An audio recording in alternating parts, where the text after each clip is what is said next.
From the National Weather Service in Raleigh, this is Jonathan Blaze with your routine weekly weather briefing. This week's briefing is a little bit unroutine that we're doing it on Tuesday with the holiday yesterday, and we're going to extend our discussion period out through next Monday. And we have a couple items to talk about, but generally a summer-like pattern coming up in our near future here. So here on the first slide, we'll talk a little bit about the upcoming weather for the next 6 or 7 days. First of all, we have high pressure across the Carolinas, both at the surface and aloft today and tomorrow. With that, we're going to have generally dry conditions, a few clouds, some hazy sunshine, and warm, if not hot temperatures. We have highs today expected in the upper 80s and lower 90s in many locations. And then tomorrow, Wednesday, even warmer, which may be the hottest day of the period, with highs in the mid 90s, perhaps some upper 90s in a few spots.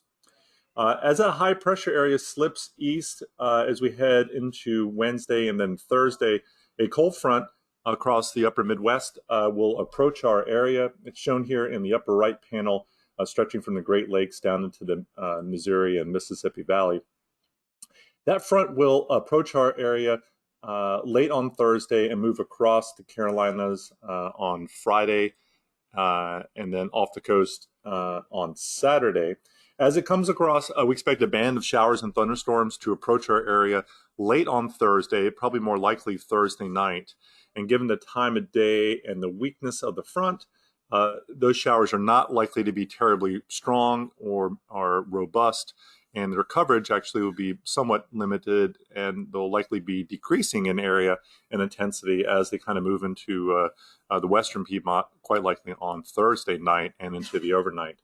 As the front pushes through the area on Friday, we expect showers and storms to redevelop as they often do during the afternoon and evening hours. But the front at that point will be crossing through our area, so that redevelopment will be occurring over our heads and actually probably more likely just to our east. So the frontal passage will actually be occurring at an unfavorable time for lots of storms. And given that, the amount of rainfall and intensity of rainfall we expected will be somewhat limited. But that front still will be important nevertheless as it moves south and moves off the southeast coast. It will stall off the coast of the Carolinas and somewhere over Florida. At the same time, a tropical system which moved inland over southern Mexico yesterday, that was a very strong hurricane, Agatha. That system is moving across the area of southern Mexico and will emerge into the Gulf of Mexico during the next day or two. And it is expected that that system will reorganize in some fashion or another and sustain itself as it moves across Florida, quite likely late, really over the weekend into early next week, and then off the southeast coast as we head into Sunday and Monday. There are lots of varying model solutions, both in the track and intensity, and that shouldn't be surprising as that system right now is actually weakening because it's over land over Mexico. So it is particularly challenging to forecast tropical cyclone positions and intensity when the storm is not developed or over land, and as such, this forecast is a little bit problematic. But regardless, we do expect some kind of area of disturbed weather, if not stronger, a more organized tropical system off the Florida coast as we head into early next week.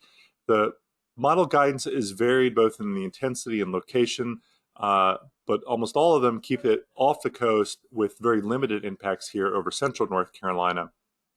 And even at the coast of the Carolinas, the impact would likely be more on the order of dangerous currents and waves and rip currents and the like. So stay tuned for that. The period of most active or threatening weather with that would likely be Monday into Tuesday. And I'm sure there'll be lots of attention and interest in this during the coming days. And we'll be able to give you a little bit better idea on what's likely to happen during our Thursday briefing coming up in a couple days. Excuse me. So next up, we're going to talk about the accumulation of precipitation over the next 5 to 7 days. And again, we have no really rain in our forecast both today and tomorrow with high pressure overhead and few, if any, clouds. The front does approach again on late Thursday, and that's shown in the upper right panel. We have light precipitation amounts across central North Carolina. The front moves through us and then off the coast as we head into Friday and Saturday, and we get a redeveloping area of showers and storms near the coast. Unfortunately, for some of our areas that need the rain, that may occur just east of them. And then again, dry this weekend. This weekend should be, again, pretty nice with temperatures cooling off and dry weather on Saturday and Sunday. The 5-day precipitation total is shown here in the lower right image. And again, these amounts are generally averaging 1/4 of an inch or less. And if you're looking for significant rain, this system is not likely to bring it. In fact, if I had to pick a side, I'd probably say less rain and less coverage is more likely, given the latest guidance we're seeing as of this moment. Looking ahead to the excessive rainfall outlook, again, we don't have any precipitation in forecast for today, Tuesday, tomorrow, Wednesday, and even early into Thursday, so no worries there. As we head into the severe weather outlook, again, we'll be storm-free today and Wednesday, and then that's showers and storms will approach late Thursday. There is a marginal risk up into Virginia and into the Tennessee Valley with perhaps some stronger storms up near the Delmarva area. But for our area, given the timing and the structure of the system, looks like the severe threat is quite limited. And on Friday, that will likely be to our east and along the coast. So hopefully we'll make through the next couple of days without any significant storm threat. And again, the tropical weather outlook, we alluded to that earlier. Here's the system near the Yucatan Peninsula across far southern Mexico. It is likely to emerge out over the Western Caribbean and then Eastern Gulf of Mexico over the next couple days. It's going to take a little while to get its act together, but there is a 60% chance now of a tropical cyclone forming over the next 5 days with the latest tropical weather outlook from the Hurricane Center. So keep in mind, lots of time to still monitor that. The trend is good and that the system is likely to stay well to our south and east, but I'm sure this will gather lots of interest and questions. For the 8 to 14 day outlook, which takes us into the middle part of, or at least the second week of June, the temperature forecast is not terribly clear or well-defined, maybe perhaps a small tendency for temperatures to be above normal. And then precipitation, again, not a strong signal, but a little bit of an idea that there may be a little bit better chance of above normal precipitation. We'll see if that actually materializes. And again, looking at the highlights, one quick thing about the drought. The drought status is largely unchanged from this latest graphic here. We had significant rainfall fall across parts of the Piedmont over the past week, with many locations receiving up to 2-3 inches of rain. However, in the places that need the rain the most, we're thinking Cumberland, Sampson, Wayne counties, the coastal plain areas, the rainfall amounts there were much, much less.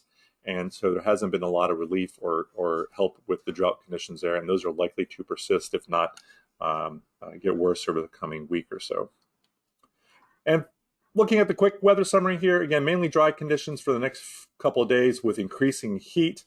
Looks like Wednesday will be the hottest day of the week. Thursday, not too far behind. Both days will have highs well into the mid-90s, some upper 90s down toward the Fayetteville area, and maybe just the lower 90s in the Triad area. But quite hot really on Wednesday and Thursday. That's the big weather story there. Then the front approaches and moves through the area late Thursday into Friday. With that, we'll have a limited chance of showers and storms. Does not look to be a severe weather or heavy rainfall threat, but we'll continue to monitor that. And then nice for the weekend, with temperatures cooling back off into the lower and mid 80s. And again, we'll need to monitor the tropical system exiting the Gulf and moving into the Western Atlantic late this weekend into early next week. Again, more details with our weekly briefing on Thursday. Please be aware of heat safety, and if you have an opportunity to share some information on that, we have a great resource here at weather.gov/safety/heat, which has a great deal of information. Also, tomorrow, Wednesday, is the start of the Atlantic hurricane season, so this is a perfect time to start thinking again, what would folks do if a system were to threaten? And finally, on Thursday, we have a special workshop for many of our media and warning team partners. We call it a integrated working team meeting, an IWT. That's going to be occurring on Thursday, I believe from 9 to noon. And with that, our routine briefing on Thursday is going to be pushed back from 11:30 in the morning to 12:30 in the afternoon. Just to give folks a chance to listen in and participate there. We'll send a reminder out about that via the regular channels. So if you tune in on Thursday at 11:30 and there's no one there, it's because we'll be starting up at 12:30 with the briefing, and you may actually be able to listen in on the IWT. So that's that for the weekly briefing. I'll stand by here for questions or comments, and thanks again for everyone for joining us.